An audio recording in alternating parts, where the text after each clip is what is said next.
The restaurant was too elegant for someone like me.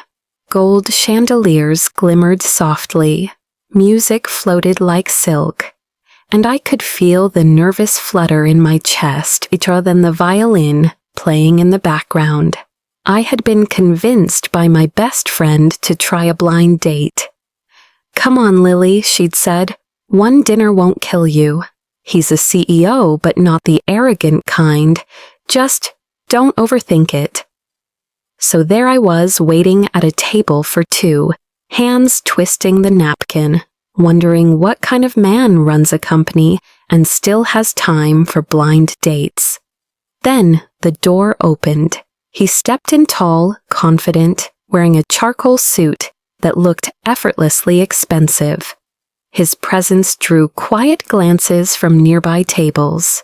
But what made me stare wasn't the man. It was the two little boys walking beside him, each clutching a tiny dinosaur toy. The host led them toward me, and my stomach did a full somersault. "Lily?" he asked when he reached my table. His voice was deep, smooth, the kind that made you straighten your back without realizing. I nodded, though my voice caught halfway out. Yes, you must be Evan," he said, smiling politely. "Sorry we're late. Traffic was awful, and these two insisted on dressing themselves." The twins waved shyly from behind his legs. One had a missing front tooth, the other clutched his brother's hand like a lifeline. My brain short-circuited. "Oh, you brought company?" He gave me a sheepish look. I didn't have much choice. Their babysitter canceled last minute, and I didn't want to cancel on you. I blinked, unsure whether to laugh or panic. A CEO bringing his kids to a blind date? The older twin tugged at his sleeve. "Daddy, can we order spaghetti?" Evan chuckled. "You can order spaghetti after you say hello." Both boys turned to me at once, grinning. "Hi, Miss Lily." Something in me melted instantly. Their innocence, their unfiltered joy, it broke the awkwardness like sunshine through clouds. "Hi," I said, smiling. "You two have great manners and excellent taste in toys." They proudly held up their dinosaurs, chattering about names and adventures, and for a few minutes the tension evaporated. Evan looked at them, then at me, with quiet gratitude. "I'm sorry," he said once they were busy drawing on napkins. "I know this isn't the most conventional first impression." I shrugged gently. "Honestly, I think it's perfect. At least I know you're not pretending to be someone you're not." That earned me a real smile, one that softened his entire face. We ordered food. The twins talked nonstop, occasionally offering me their crayons or showing me their drawings of dinosaurs, with business suits like Daddy. Evan watched them with a mixture of pride and exhaustion. Between bites, he told me he'd been raising them alone since his wife passed away 2 years ago. She was their whole world, he said quietly, fingers tracing the rim of his glass.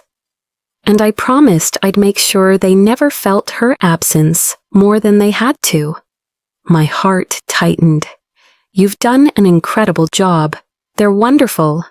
He smiled faintly. "Some days I think they're raising me instead." I didn't know what to say, so I reached for my napkin and dabbed an invisible crumb, just to give the moment space.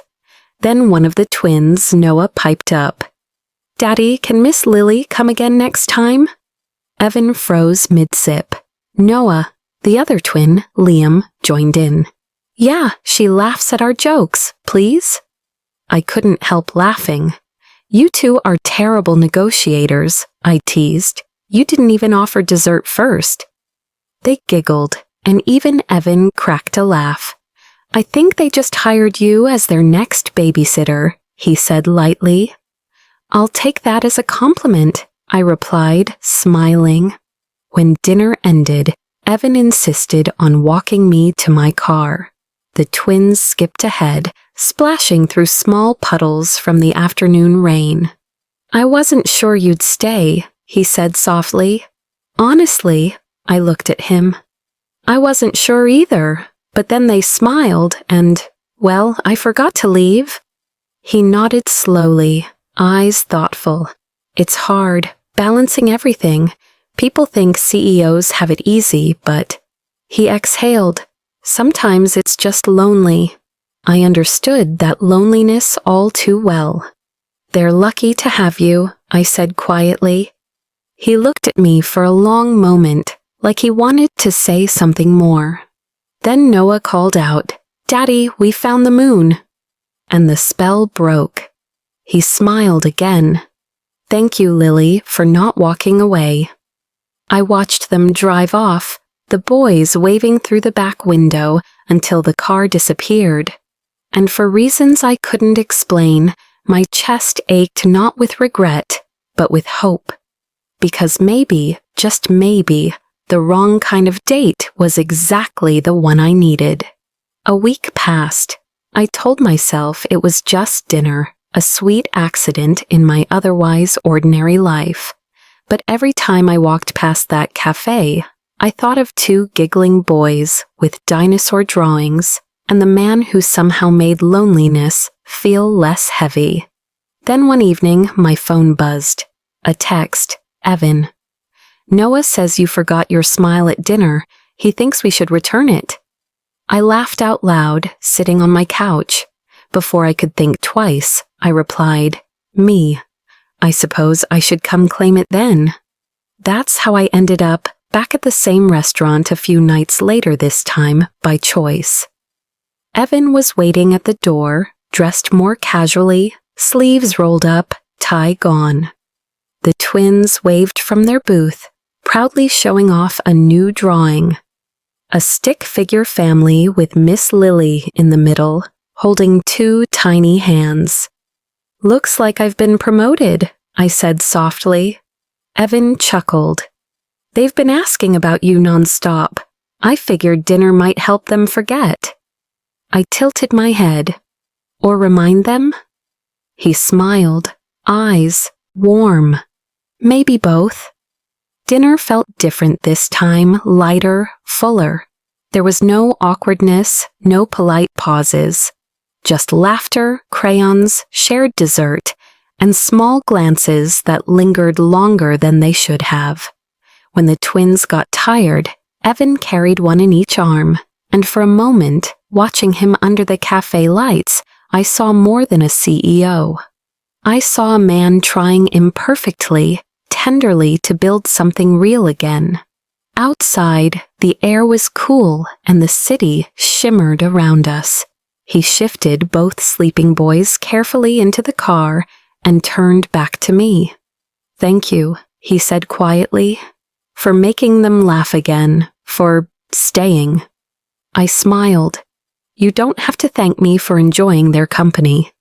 His gaze held mine, gentle but certain. "It's not just theirs I'm grateful for." For a second, neither of us spoke. Then he stepped closer, his voice a low hum beneath the night. "I don't know what this is yet, Lily, but I know I don't want it to end." I felt something inside me settle, that peaceful kind of knowing that doesn't need grand promises, only truth. "Neither do I," I whispered. The city faded into a blur behind us, and somewhere, one of the twins murmured in his sleep, "Daddy, did Miss Lily say yes?" Evan smiled, never taking his eyes off me. "She did, buddy, she did." And that was how a blind date turned into something I never expected. Not a fairy tale, not perfection. Just love, real and simple, born in the middle of chaos and crayons. Because sometimes the right person doesn't arrive alone. They come with little hands, messy hearts, and reasons to stay.